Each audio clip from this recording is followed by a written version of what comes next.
Hey guys, have you ever wondered how Whis became an angel? Did he have to go through special training in his childhood to become an angel? This story will tell how the beginning of Whis' trajectory to becoming an angel was, where Whis revealed that he was once a mortal before becoming one of the most powerful beings in existence, and the strongest in his universe and among his angel brothers. So grab a bucket of popcorn and soda and come with me, and of course don't forget to like, subscribe, and comment on the video. Well, without further ado, let's get started.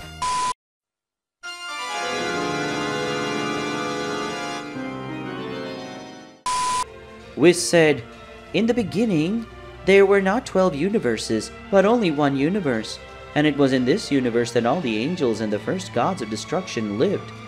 Vados and I are twins, because we were twins from the beginning, when we were mortals.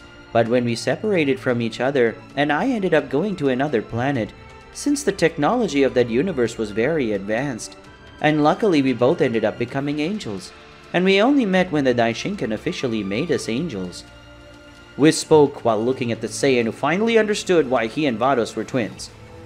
Beerus said, "Well, this is something interesting, but I think the main subject is not the story of Vados or the other angels, but the story of how you became an angel, Whis.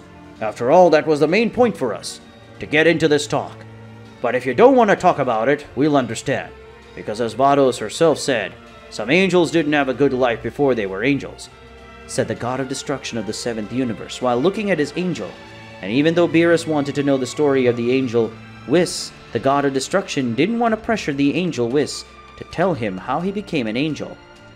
Whis said, "I don't see any problem in telling my story, and even though it wasn't one of the best, it wasn't the worst of all either," said the angel while looking at everyone who at that moment paid close attention to the angel's words, except Vados, who already knew the history of his twin brother. In the 6th universe. Currently in the 6th universe, it was possible to see Goku, Vegeta, Champa, Vados, Beerus, and Whis all together around a table sitting. Everyone was paying attention to Whis, who would reveal how he became an angel, and not a simple angel, as one of the strongest among the 12 angels responsible for the universes and the gods of destruction. Whis said, "I don't know where I should start telling my story. Should I tell from the part where the High Priest chose me to be one of the possible angels, or should I tell my story before that happened?" asked the angel while thinking about which part of his mortal life he should start telling his story. Vegeta spoke.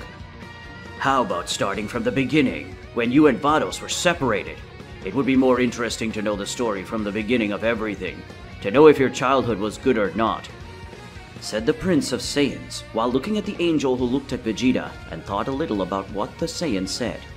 Whis said, "Well, I didn't have an easy childhood, but I still don't feel bad talking about it, because it was thousands of years ago, and it doesn't affect me anymore. So I'll do as Vegeta said, and I'll tell you everything from the beginning," said the angel while looking at Vegeta and then looking at everyone else around him.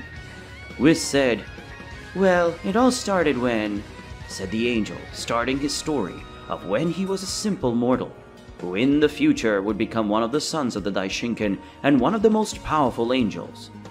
Thousands of years ago. Thousands of years ago, even before the formation of all 12 universes, in a single universe it was possible to see a young baby who had just been born, and was now in a nursery along with a baby identical to him. But the baby next to him, of the boy, was a girl, and she was his twin sister. The baby was called Kion, and next to him was his twin sister, Kikian. Kion and Kikian were in the nursery sleeping peacefully, until a tall man with an athletic physique walked into the place where they were. The man, upon seeing the twins, took Kion in his arms and removed him from the place, leaving only Kikian in the nursery. The man, after picking up Kion, left the hospital where they were, and in a silent and discreet way, the man took the baby to a spaceship far from the hospital, then started it and left the planet at high speed. After several hours wandering through outer space, the man reached a planet and landed his spaceship in a flat field on top of a castle. When the man landed his spaceship, he got out of it with Kion in his arms, and went to a man who was sitting on a throne, and who would probably be the king of the planet or kingdom. The man then gave Kion to the king, who became sick when seeing the baby. Then the king made a gesture with his hand, and one of the guards took the baby, and the other gave money to the man, who smiled and left the place. The guard, upon picking up Keon, took him to a saddle with some women who were feeding some babies and left him inside. When the woman saw the baby, they ended up knowing why he was placed there. So one of the women ended up taking Keon and started breastfeeding him. And that way Keon grew until he was 5 years old. When Keon turned 5 years old, he ended up becoming a slave to that kingdom. And like any slave, Keon was obliged to do everything he was told to do, every day. And when he didn't do it, Keon suffered a punishment. But most of the time, he wasn't the one who suffered. And yes, the person that Keon called mother and the people he called brothers, because for someone as kind as Keon, seeing who he liked being hurt because of him was something much worse than being hurt by his jailers or the torturers. After 10 long years of being a slave, Keon ended up learning some important things, including the value of freedom and the pleasure of enjoying all kinds of food.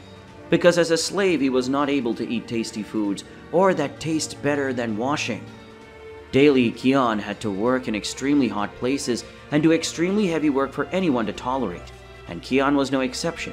And because of the climate of the planet and the places he had to stay, Keon never wore a shirt, both because of the climate and also for the fact that he did not like to wear a shirt.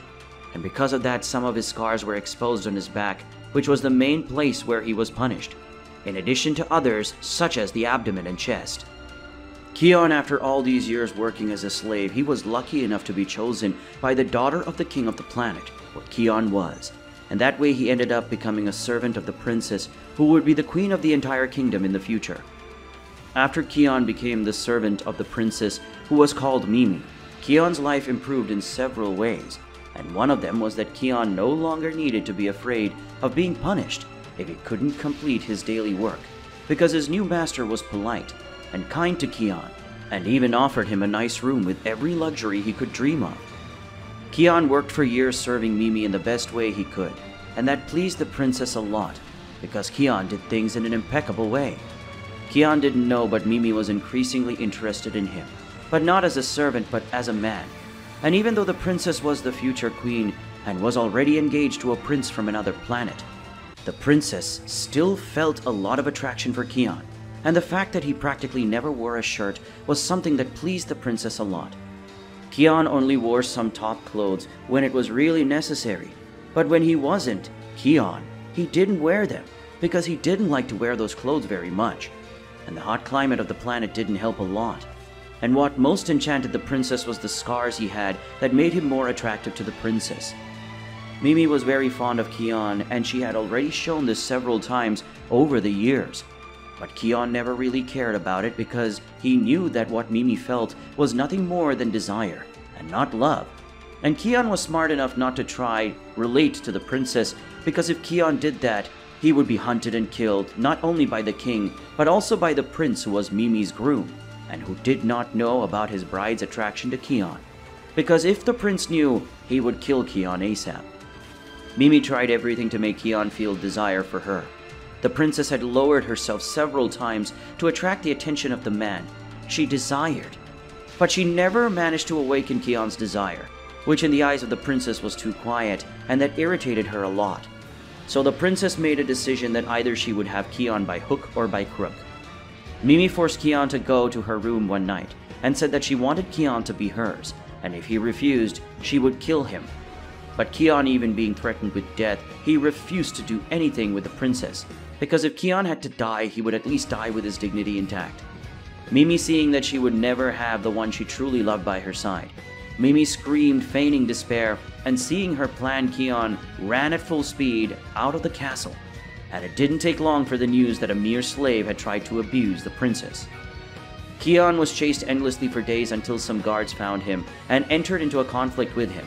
But Keon, for having been a slave for years, ended up developing a certain degree of strength, and watching some soldiers fight over the years, Keon also ended up learning to fight, both unarmed and using a sword. So using the skill that Keon developed during these years, he ended up facing all the guards. But in the end, he ended up losing to the guards because there were many. Keon was only one. When Keon saw that he was very weak and that his death was already certain, Keon simply closed his eyes and waited for his death. But death never came. So gathering the little of his strength, Keon opened his eyes and saw that all the guards who were in the place were knocked out, and among them was a man with white hair and bluish skin. The man was wearing a strange blue outfit. The Daishinkan spoke. Looks like you finally woke, Kion. I will be brief. My name is Daishinkan and I am the High Priest, and I am gathering candidates to become angels, and also my children. And you are one of the candidates I have chosen. So I will give you two options.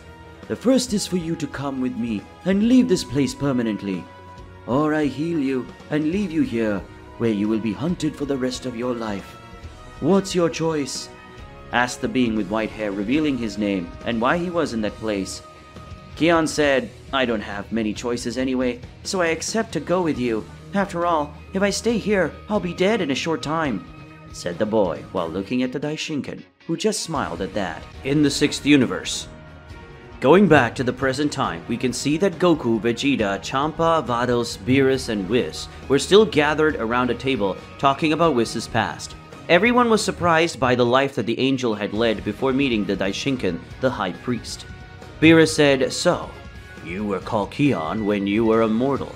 And not only that, but you were also a slave who ended up becoming the servant of a princess who also ended up accusing you of trying to abuse her just because you didn't want to spend a night with her, and that made her angry, said the god of destruction, trying to summarize what he understood about the history of the mortal life that Whis had. Vegeta spoke.